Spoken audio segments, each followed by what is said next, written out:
বামেদের আমলে যে মানুষ অর্থনৈতিকভাবে স্বাবলম্বী বেশি ছিল বলে কম মানুষ রেশন নিয়েছে। এখন অর্থনৈতিকভাবে স্বাবলম্বী না হওয়ার ফলে এখন রেশনের পরিমাণ বেড়ে যাচ্ছে। এটা জোর গলায় বলছে 500, 1000, 1200 টাকাতে মানুষকে স্বাবলম্বী করা যায়। মানুষের কাজ দেওয়া ওয়ান ফ্যামিলি ওয়ান জব পাওয়া যাচ্ছে না, ম্যাক্সিমামই খারাপ। ধর্মীয় জিগির তুলে ব্যর্থতা ঢাকার কাজ করছে রাজ্য সরকার। কাজের কাজ কিছুই হচ্ছে না, ওয়ান ফ্যামিলি ওয়ান জব। রাজ্য সরকার এই প্রকল্পটা আনতে পারে, ফ্যামিলি থেকে একজন সরকারি একটা চাকরি যদি ব্যবস্থা করে তাহলে এই ভাবের উপর টিকে যাবে। বামেদের আমলে যে মানুষ অর্থনৈতিকভাবে স্বাবলম্বী বেশি ছিল বলে কম মানুষ রেশন নিয়েছে। এখন অর্থনৈতিকভাবে স্বাবলম্বী না হওয়ার ফলে এখন রেশনের পরিমাণ বেড়ে যাচ্ছে। এটা জোর গলায় বলছে হাউসের মধ্যে। ঠিক এই ধরনের মোদী যে পার্লামেন্টে দেখুন এই ধরনের তথ্য দিচ্ছে যেগুলো দিয়ে ব্যর্থতা আরো ফুটে উঠছে। ব্রেক জার্নি করার জন্য, ভ্যাসেলে যাওয়ার জন্য অনেক অসুবিধা হতো, রিস্ক অনেক। ভালো বলেছে। যেমন আমার দাবি ছিল যে আলুতে এবং আপনার করা এর পলিসির মধ্যে আনার আপনার যে আলু যারা চাষ করছে অতিবৃষ্টির কারণে অনাবৃষ্টির কারণে নষ্ট হয়ে গেলে এত ক্ষতিপূরণ পাই বিমার মধ্যে। এবং ছিল কি পাটে, আমি শুনছি পাট সব ইনক্লুড হচ্ছে।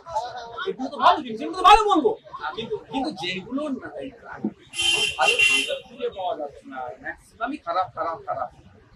আগামী 5 বছর ধরে কি ভালো জিনিসটা দেখতে চাও? প্রথমত আমাকে শুরু করে বিধায়ক অবশ্যই 2026 আমরা তোমাকে দেখতে চাইবো এবং অবশ্যই তোমার দলের যারা সুবিধা সেটাই আমরা চাই।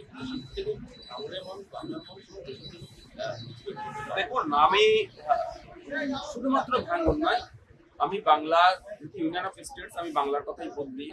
বাংলা আমি এটা দেখতে চাই।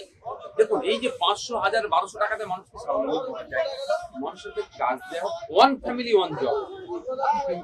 রাজ্য সরকার এই প্রকল্পটা আনতে পারে, ফ্যামিলি থেকে একজন সরকারি একটা চাকরি যদি ব্যবস্থা করে তাহলে এই ভাবের উপর টিকে যাবে। এইটা যদি করতে পারে, অ্যাকচুয়াল মানুষের হাতে কাজ দেওয়া হোক, মানুষ দিনের সাথে একটা যতটা শ্রম দেবে সেইভাবে ইনকাম করুক, মাথা তুলে বাঁচুক। যে ফান্ডামেন্টাল রাইটস যেগুলো আছে, মৌলিক অধিকারের যেগুলোর মধ্যে রয়েছে, স্বাস্থ্য, শিক্ষা, এগুলো স্বাস্থ্য শিক্ষা বিশেষ করে এই দুটোকে যেভাবে বেসরকারিকরণ হয়ে যাচ্ছে সেটা বন্ধ। সরকার মানে সরকারের দায়িত্বে নিয়ে যথাযথভাবে স্বাস্থ্য পরিষেবা এবং শিক্ষাতে বেসরকারিকরণ না করে সরকারিভাবে আরো ছড়িয়ে দিক। এটা আমি চাইবো। শেষ প্রশ্ন, আমাদের 5 বছর পূর্ণ হলো হিন্দুস্তান টাইমস বাংলা থেকে হিন্দুস্তান টাইমস বাংলার প্রতিটা দর্শকদেরকে আমি অভিনন্দন জানাই। আপনারা যেভাবে লাগাতার 5 বছর চ্যানেলের সাথে ছিলেন, অর্থাৎ তার যে পরিবেশন খবর করেছে সেগুলো দেখেছেন, শুভেচ্ছা জানাচ্ছি। সাথে সাথে যারা ক্যামেরাম্যান, রিপোর্টার্স থেকে শুরু করে যারা কর্তৃপক্ষ আছেন প্রত্যেকে শুভেচ্ছা জানাচ্ছি। আশা করব আপনাদের নিরপেক্ষতা বজায় রেখে খবর পরিবেশনে দেশ জাতি এগিয়ে যাওয়ার জন্য রাস্তা পাবে। ধন্যবাদ। আমরা কথা বলেছিলাম আমাদের আইএসএফ বিধায়ক প্রদীপ সাহেব, তিনি যান ঢাকায় 5 বছর কিন্তু উড়িষ্যা যেন বাংলার মধ্যে বাংলার প্রত্যেকটা ঘরে ঘরে ওয়ান ফ্যামিলি ওয়ান জব, অর্থাৎ প্রত্যেক ঘরে ঘরে চাকরি। অর্থনৈতিক সাথে মহিলা